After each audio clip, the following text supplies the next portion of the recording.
Elias Morin's eyes burned as the cold metal of the cell door slammed shut behind him. The sound echoed through the dark chamber, a hollow note that made his stomach twist. He had been captured during the battle on Vorath Prime, a planet torn apart by alien war machines and fire. His hands were bruised, his uniform tattered, and his medkit, barely functional, was strapped to his side. The wardens had laughed when they threw him into the cell. They called it a punishment, a test, and a warning all at once. Inside, the darkness was thick, broken only by the faint glow of energy chains that coiled like snakes across the floor. Elias's eyes adjusted slowly, and that's when he saw it. The dragon was massive. Scales the color of scorched metal, eyes glowing like molten amber, and wings folded tightly against its body, filling the room with a shadow that swallowed the weak light. Varrock. The Ash Titan. The galaxy's most dangerous dragon. Fleet commanders whispered its name in fear, an entire species had plotted to kill it, failing every time. Now, Elias shared a cell with the creature that could crush him with a flick of its tail. Elias's first instinct was panic. Every story he had heard about Varrock ended with fire and death. But as he moved closer, he noticed the dragon was not roaring or thrashing. It sat quietly, its massive head resting on its clawed forelimb, eyes half closed. The chains were old, but scars ran across its body, plasma burns, cuts, and punctures that spoke of countless battles. It was wounded, tired, but not broken. And for some reason, it didn't attack him. He swallowed his fear and took a cautious step forward. "I'm Elias," he said, voice low. "I'm a medic. I won't hurt you." The dragon lifted its head slowly, nostrils flaring. Its eyes narrowed, not in attack, but in curiosity. Elias felt the heat from the creature even through the distance, a heat that could melt metal, yet he did not flinch. He had healed humans under fire, treated burns while shells exploded around him, but nothing had ever been like this. Nothing had ever been as terrifying, and alive, as Varrock. Elias knelt carefully beside the dragon, inspecting the wounds he could reach. The chains had rubbed deep grooves into its legs, and old scars cracked like dried lava across its shoulders. He worked slowly, cleaning a cut that still dripped with dark blood. Varrock shifted slightly but made no move to strike. Every second felt like a lifetime. Outside, the wardens must have expected screaming, fire, or a quick death. Instead, they got silence. "You've been through much," Elias whispered. "Let me help." Varrock blinked slowly. The dragon's tongue flicked out, tasting the air, and then it did something Elias did not expect. It lowered its head closer. Elias's hands shook, not with fear this time, but with a strange mix of awe and cautious hope. He applied a basic healing gel from his kit, rubbing it over the open wounds. The dragon's scales were hot under his hands, yet he did not pull away. Hours passed. The wardens had gone, leaving only the energy chains to hum softly. Elias talked quietly as he worked, not expecting a response, but hoping the dragon would not misunderstand him. "You are not a weapon," he said. "You are alive. That matters more than anyone realizes." Varrock made a low, rumbling sound in its throat. Elias froze. Was it a growl? A warning? Or something else? He continued, ignoring the trembling of his own body. "I don't know why they locked me here. Maybe they think humans are weak. But weak doesn't mean helpless. You and I, we're just trying to survive." The dragon's eyes followed his hands as he cleaned a fresh cut along the shoulder. Elias noticed something strange. The dragon flinched at no touch. Its body tensed at every movement except his. Somehow, the creature seemed to sense he meant no harm. He set his medkit down and took a deep breath. "I know you've fought many battles," he said softly. "I know they've hurt you. But not everyone wants to hurt you now. Not me." Varrock tilted its massive head, studying him. For a moment, Elias thought he saw something in its eyes, an old memory, a flicker of recognition, or maybe the ghost of trust. He wasn't sure. He didn't know if dragons even felt trust, but he hoped. Suddenly, a loud bang shook the cell door. The wardens had returned to check on him. Elias froze, expecting death or fire, but Varrock did not move aggressively. The wardens peeked in through the small observation slit, their faces twisted in confusion. "It hasn't attacked," one muttered. The other shrugged. "Humans are strange. Maybe it senses something." Elias kept working. One by one, he cleaned the cuts, applied healing gel, and bound wounds with thin strips of fabric torn from his uniform. Varrock stayed still, occasionally shifting closer or sniffing him, but never striking. It was as if the dragon understood that he was no threat. Night passed. Elias fell asleep leaning against the cool scales of the dragon's leg, exhausted beyond words. He dreamed of fire and smoke, of explosions and the faces of fallen soldiers. But he also dreamed of molten eyes watching him, not with hate, but something like curiosity. Something like patience. When he woke, Varroc's eyes were wide open, fixed on him. Elias knew the dragon was alert. Every muscle was ready, every sense sharp. But it did not move to attack. He reached out a hand, and Varroc lowered its massive head slightly. Elias touched its snout, careful, cautious, but steady. The dragon exhaled a puff of hot air that ruffled his hair. It was the first sign that the impossible might be happening. The most feared creature in the galaxy, the Ash Titan, had not killed him. Instead, it was watching, learning, waiting, and maybe, just maybe, understanding. Elias didn't know what the wardens would do next. He didn't know if he could survive another day in the cell. But for the first time, he felt something he hadn't felt in a long time, hope. The cell was never meant to open, they had said. But perhaps, Elias thought, the real prison had never been the walls. The real test was here, in the quiet, in the presence of a creature that could destroy worlds, and in a human who refused to fight back with hate. And that was when history began to forget everything it knew about humans. Elias woke to the quiet hum of the energy chains. Varroc's eyes were open, glowing faintly in the dim light. The dragon did not move, but its gaze followed every small motion Elias made. He knew this was a test. The wardens believed that humans were weak, that a single knife or a small medkit could not survive in the presence of the Ash Titan. Elias had no weapons. No guns, no knives, nothing to defend himself except his knowledge and calm. And somehow, he hoped that might be enough. He checked the dragon again. The wounds were worse than he had thought the night before. Deep cuts and burns ran across its massive shoulders and legs. Some of the old scars were infected. Elias pulled out a small tube of healing gel from his medkit and approached Varroc carefully. The dragon flinched slightly, the scales rising along its spine. Elias froze. "I am not going to hurt you," he whispered, holding out his hand. "I only want to help." The dragon blinked slowly, its hot breath washing over Elias's face. It was close enough that he could see the scars in detail, the ridges of its scales, the way its claws curled slightly around the metal floor. Every second, Elias fought the urge to step back. One wrong move could mean death. But Varroc did not strike. It only watched. Elias pressed the gel into a wound along its shoulder, careful to avoid the sharp edges of the scales. The dragon tensed at first but then relaxed slightly as the cold gel touched its burn. He worked slowly, talking the whole time, as if his words could calm the creature as much as his hands. "You've been through many battles," he said softly. "I know the pain. I know what they've done to you. But it doesn't have to be this way forever." Varroc made a low rumbling sound in its throat. It was not a growl. Not yet. Elias took a small strip of fabric and wrapped a cut near the dragon's claw. He could feel the heat from its body, hot enough to burn, but he didn't flinch. Hours passed. Elias had no food, no water, barely enough energy to keep standing. Yet he continued, cleaning and dressing the wounds as best he could. He spoke softly, telling Varroc about human medics, about battles where they saved lives, even when they could have just shot first.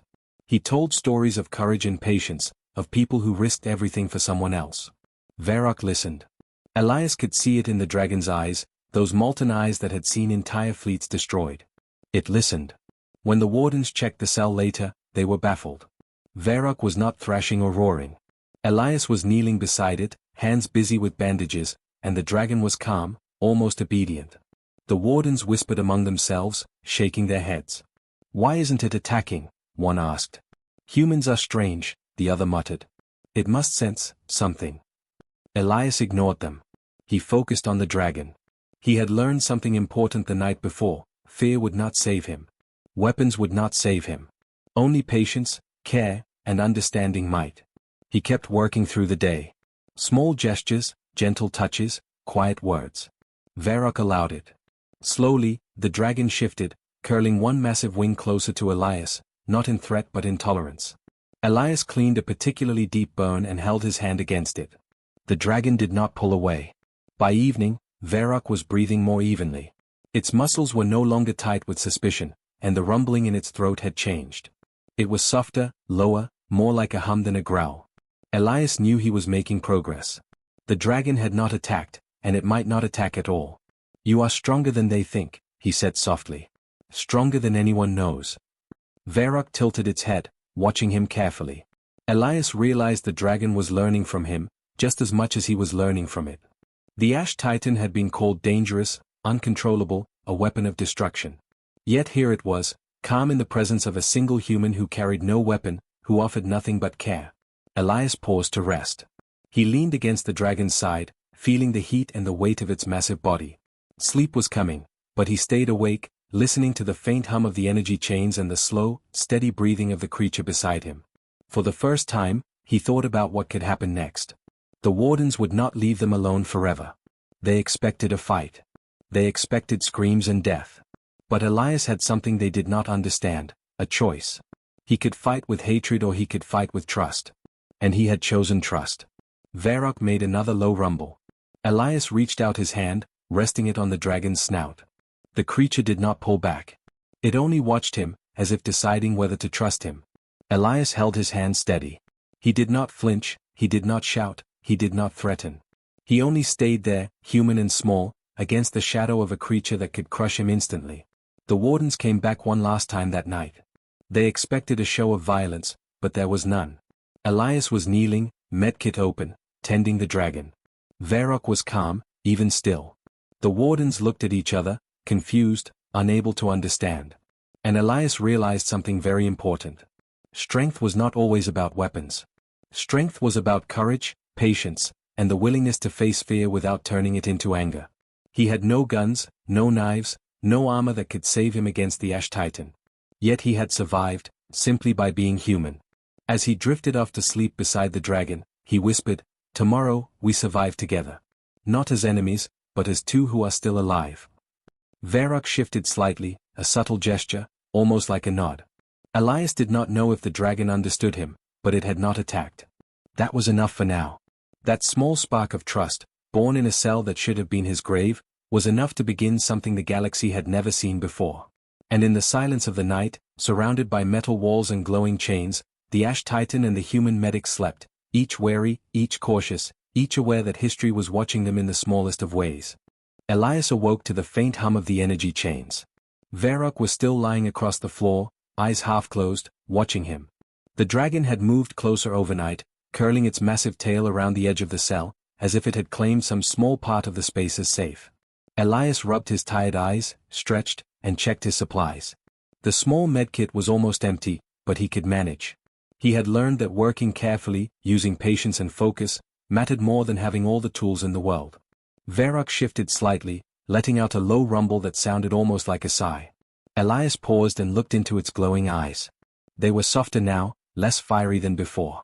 Something was stirring in the dragon, not anger, but memory. Elias didn't understand what it was yet, but he had a feeling. He crouched beside Varrock, gently cleaning an old scar along its shoulder. The dragon flinched at first, then relaxed under his touch. "You've been through so much," Elias whispered. "I don't know your story, but I want to help." Varrock's eyes seemed to flicker.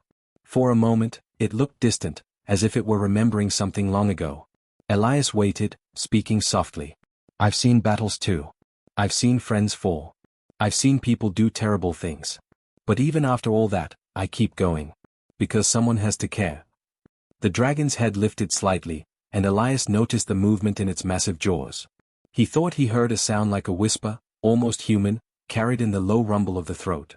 It was as if Varrock remembered the days before it became a weapon, before it was chained and used by fleets to destroy entire worlds. The dragon had once flown freely, had once protected its own, had once been a guardian, not a killer. Elias didn't move. He simply continued cleaning and dressing the old wounds, letting the dragon's memories flow. Varrock lowered its head slightly, allowing him to work near the jagged scars that crossed its face. Every touch seemed to bring a reaction, sometimes a flinch, sometimes a soft rumble, but never aggression. Elias realized the dragon was learning, but he was learning too. "You are more than what they made you," he said quietly. "You are not just a weapon. You are alive. That matters more than anything else." Varrock shifted again, stretching its wings slightly, and for a moment, Elias could see the muscles that had once powered fleets in flight. The memories were there, in the way the dragon's body moved, in the way it watched him. Elias imagined the battles it had fought, the skies lit with fire, the cries of enemies and allies alike. He shivered, knowing that this creature had seen more than any human could imagine. "You've been betrayed," Elias whispered. "I can see it in your eyes. But not all betrayal lasts forever." The dragon lowered its massive head, almost leaning toward him. Elias dared to place a hand against the rough scales near its jaw. Varrock did not pull back. Instead, it closed its eyes slightly, and for a moment, it seemed almost peaceful. Elias realized that the dragon was remembering something it had long forgotten, the feeling of someone offering care, not control, attention, not punishment. Outside the cell, the wardens whispered and paced, growing more impatient. They expected chaos, screams, death. But inside, something different was happening. A human and a dragon were communicating in silence. They did not need words, they did not need weapons. Elias had no gun, no blade, only his hands and his willingness to help. And somehow, that was enough. Hours passed, and the dragon's breathing slowed. Elias worked on a particularly deep burn near Varrock's shoulder. The skin was raw and painful to touch, but he applied the gel carefully, murmuring encouragements. Varrock rumbled softly, a sound Elias began to understand as comfort. The dragon was no longer just surviving, it was remembering trust, remembering patience, remembering what it had been before the wars had changed everything. "You don't have to be what they made you," Elias said. "You can be more. You can be yourself again." Varrock blinked slowly. The dragon's eyes glowed, but the fire within seemed tempered. Elias saw the faintest change in posture, a relaxation of the massive shoulders, a lowering of the tail from defensive position. Varrock remembered how it had flown over mountains, how it had protected its young, how it had been free. Elias understood now that care could awaken even the deepest memories. The wardens returned, expecting violence, but found none. Elias was kneeling beside Varrock, his hands dirty, his uniform torn, his face smeared with soot and gel. The dragon was calm, its eyes watching Elias, not with anger, but with something softer. Confusion passed over the faces of the wardens. "They should not be calm," one said. "He is human. They are never calm around him." Elias ignored them. He continued his work, speaking softly. "I know you've been hurt," he said. "I know you've been used. But that doesn't mean you have to stop feeling. That doesn't mean you have to stop caring." Varrock shifted slightly, leaning its massive head closer. The dragon remembered loyalty, remembered courage, remembered hope. Elias felt a spark in the massive creature, something he could not have expected. It was not anger. It was not fear. It was memory, and perhaps the first small trust in centuries. Night fell again, and the cold metal of the cell felt less threatening than before. Elias lay back beside the dragon, exhausted but alert. Varrock curled slightly around him, protective but not hostile. They shared the space without words, without fear. Each had learned something about the other, Elias about patience, Varrock about trust. As Elias drifted toward sleep, he whispered softly, "You are not alone. Not anymore." The dragon rumbled in response, a low vibration that seemed almost like understanding. It was the first sign that memory and care could change even the galaxy's most feared creature. Varrock, the Ash Titan, remembered who it had once been. And Elias, the human medic with no weapon, had sparked that memory with nothing but patience, words, and healing hands. In the darkness of the cell, history was quietly shifting. And neither human nor dragon would ever be the same. The alarms rang suddenly, cutting through the silence of the fortress. Red lights flashed along the cold metal walls, casting long shadows across the cell. Elias's heart leapt. Something was happening. Varrock's ears twitched, and the dragon lifted its massive head, nostrils flaring as it sniffed the air. Elias could feel the heat radiating from its body, hotter than any furnace, warning him that danger was near. The wardens shouted orders, their voices sharp and panicked. "Secure the cells. Lock them down." But the fortress was in chaos. Explosions shook the halls. Systems failed. Doors that should have been sealed swung open or jammed shut. Elias realized the prison was falling apart. Varrock rose slowly to its massive feet, muscles rippling under its burnt and scarred scales. Elias held his hands up, not in fear, but in warning. "I won't hurt you," he said quietly, stepping back. The dragon rumbled, a deep vibration that shook the floor beneath him. Its eyes flicked toward the walls, the wardens, the flashing lights. It was ready. Elias could hear the sounds of prisoners fighting for their lives, the chaos spreading through the fortress. He knew they would come for him, expecting the human to be easy prey. But he had learned something important. Weapons and anger were not what kept someone alive here. Care, patience, and understanding, that was what could survive anything. The first guards reached the cell. They thought they could contain Varrock. They thought the dragon would strike out, destroy everything in sight. But Varrock did something no one expected. Instead of attacking, it positioned itself between Elias and the wardens, its massive form a shield. Its tail lashed across the floor with precision, knocking aside metal crates and energy panels. Sparks flew, but no one was harmed. Varrock was not killing, it was protecting. Elias's mind raced. "We have to get out," he said, keeping his voice calm. He had no weapons, no plan, only the bond he had built over the past days. The dragon seemed to understand. It turned slowly, scanning the room, then tilted its head, inviting Elias to move. They moved together.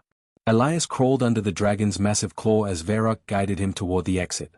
The wardens shouted, firing weapons that bounced harmlessly off the dragon's thick scales. Varrock did not retaliate with fire.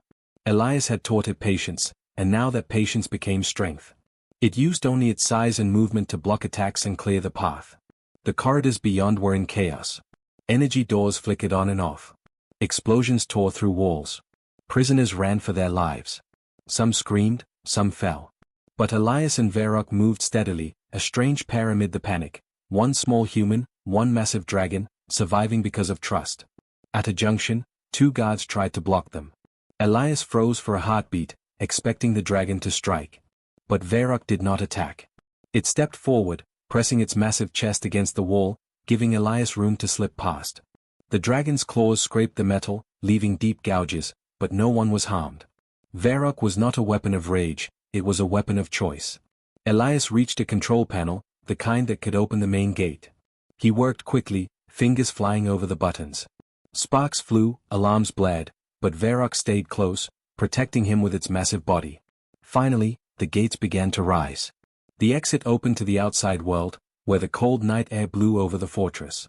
"Go," Elias whispered. "We can survive if we move together." Varrock lowered its head, and Elias climbed onto its back. The dragon's scales were hot under his hands, and he felt the power in every muscle beneath him. With a powerful push of its wings, Varrock lifted off, soaring into the dark sky. The fortress below shook from the explosions, but the dragon did not falter.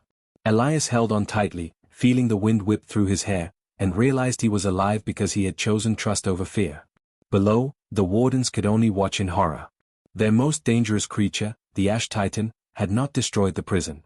It had saved one human and left the fortress in ruin without spilling unnecessary blood. No one had seen this coming. The galaxy would remember this night differently from what anyone expected. Elias looked down at Varrock's massive wings cutting through the air. "You could have destroyed everything," he said. "But you didn't. You protected me." The dragon rumbled softly, almost like an answer. Elias felt the bond they had built. It was not fear.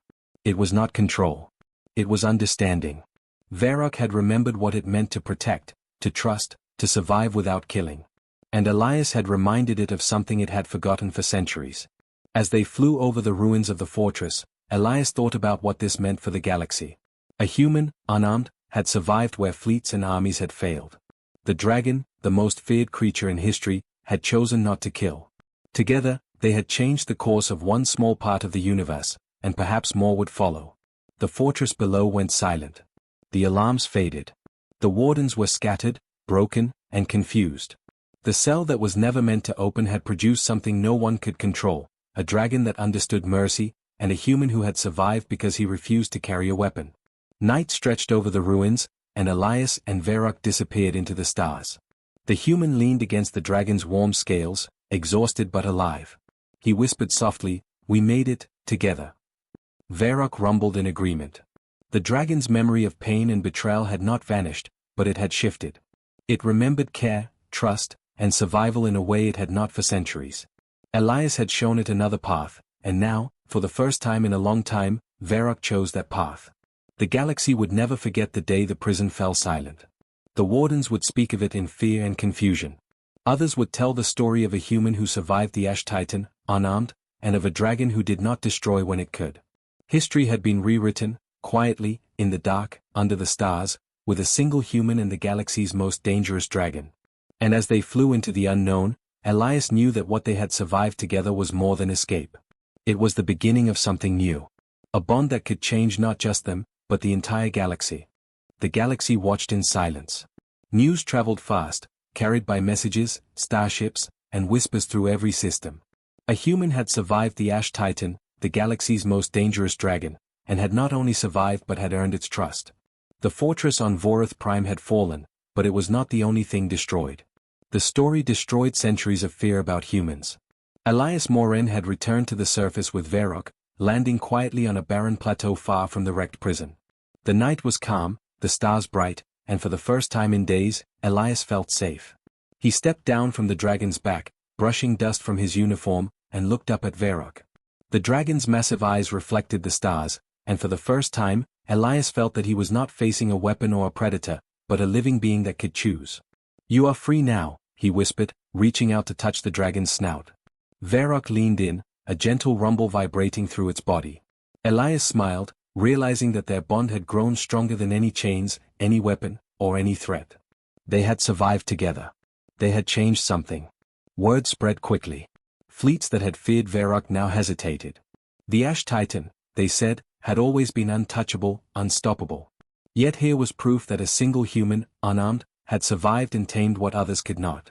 Leaders across the galaxy began to rethink everything they knew about humans. "They can survive anything," one alien commander said quietly, staring at a holoscreen showing the destroyed fortress. "And somehow, they change others without fighting." Elias did not care about the fame or fear that would follow. He only cared about what he had learned. Humans were not strong because of weapons or armor, but because of courage, care, and the refusal to give up on life, even in impossible situations. He spent the following days helping Varrock heal fully. He cleaned the dragon's wounds, treated old scars, and spoke softly to it. Each day, Varrock seemed less like a weapon of war and more like a being capable of choice. And with each day, Elias understood that what they had survived together was bigger than a single prison or battle. It was a lesson the galaxy could not ignore. Aliens, soldiers, and even dragons from other systems began to speak of Elias Morin. Some mocked him at first. A human, unarmed, against the Ash Titan? Impossible. But the stories did not lie. Witnesses confirmed that the dragon had not attacked and had protected the human. Records of the fortress, scattered survivors, and secret observation logs all told the same truth. Humans were not fragile. Humans could inspire loyalty and trust in even the deadliest creatures. Elias and Varrock traveled quietly through the galaxy, staying ahead of fleets that wanted to capture the dragon or punish the human. But wherever they went, they left a mark. People whispered of the human who survived a dragon, of the dragon who spared a fortress, of the bond between two beings that seemed impossible. And slowly, the galaxy began to see humans differently. No longer were humans seen only as small, weak, fragile creatures.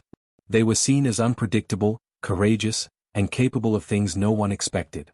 A human could face death calmly, could earn the trust of the untamable, and could survive through care rather than violence.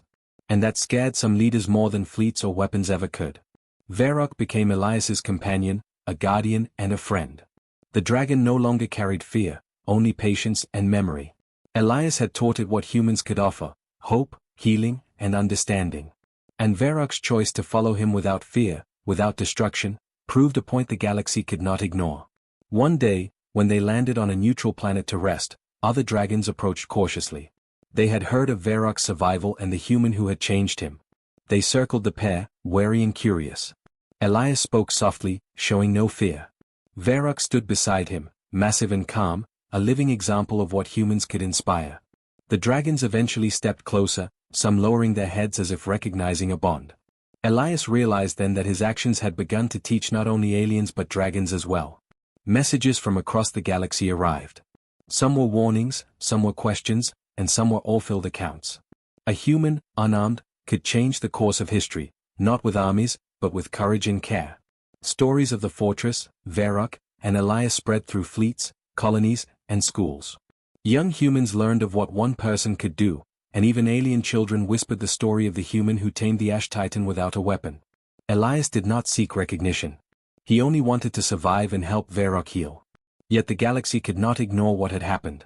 Human courage, compassion, and unpredictability became something feared and respected at the same time. They had survived, yes, but they had also changed the way the galaxy measured strength. Years later, historians would call it the day the galaxy learned that humans were not small, not fragile, not disposable, One human medic had faced the deadliest dragon known and survived, and in doing so, had shifted history. The Ash Titan, once feared above all else, had become a symbol of choice, loyalty, and the power of care. Elias and Varrock flew through star systems, quietly observing, helping when they could, leaving a mark wherever they went. The fortress on Vorath Prime was still in ruins, but its legacy had changed. Aliens, humans, and dragons alike began to reconsider what true strength meant. It was not power or fire or fleets. True strength was courage, understanding, and the willingness to protect even when it seemed impossible. And the galaxy remembered. They remembered a human who carried no weapons and yet survived, who healed rather than fought, and who inspired trust in the untamable. They remembered a dragon who chose mercy over destruction. They remembered the day history changed quietly, in a cell that was never meant to open, with a human and a dragon who refused to hate. Elias looked at Varrock one last time as they flew past a distant planet. "We did it," he whispered. "Not with anger, not with weapons. With care." Varrock rumbled softly, the sound gentle, as if agreeing. Together, they vanished into the stars, leaving the galaxy forever changed. Humans would no longer be seen as small. They would no longer be underestimated. The galaxy had learned a truth that could not be ignored. The human spirit, even fragile and unarmed, could tame the untamable, survive the impossible, and change the course of history. And from that day forward, every time someone spoke of the Ash Titan or the fortress on Vorath Prime, the story included one undeniable fact: a human had survived, and history would never forget it.